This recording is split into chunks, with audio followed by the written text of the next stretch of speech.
This old guy DIY video has to do with the technique that I'm going to use to repair this floor joist that over 40 years has cracked. It looks like somebody was aware of it once upon a time. They put some staples in there. It's also separating over here. So a week or so ago, I was doing some work at the house of a hot chick that I know, and it was really hot that day. So after I did some of the work, I went down to the basement and I just laid on the cold concrete floor. And as I was looking up, I saw this floor joist was cracked. So that invited me to do another job. So right now, I'm going to pull down this piece of ductwork so I have room to get the screw gun up there. And then I have a piece of 2x8. I'm going to put some construction adhesive on the 2x8, clamp the 2x8 to this piece that's actually 9 inches wide. Then I'm going to screw the thing in. So here we go. I pulled the length of ductwork down so I can get to my cracked board here. Surprisingly, 40 years later, that duct is pretty clean.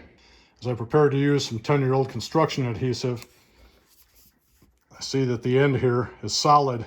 It's all pretty flexible back here yet.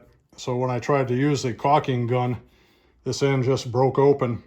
So I'm going to take a knife and just cut the end off the tube, and I'll smear that stuff on there by hand. This is what my boards look like, ready for install. That's what the tube looks like.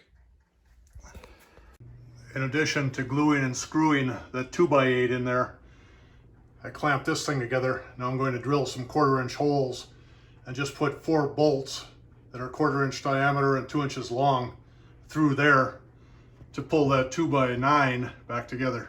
In addition to the reinforcing 2x8, I pre-drilled and then put 1/4-inch bolts in there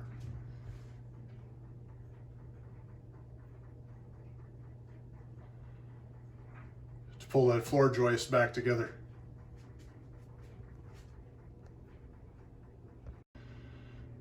This is what it looks like after the fix. I'll put the piece of ductwork back up and call it done.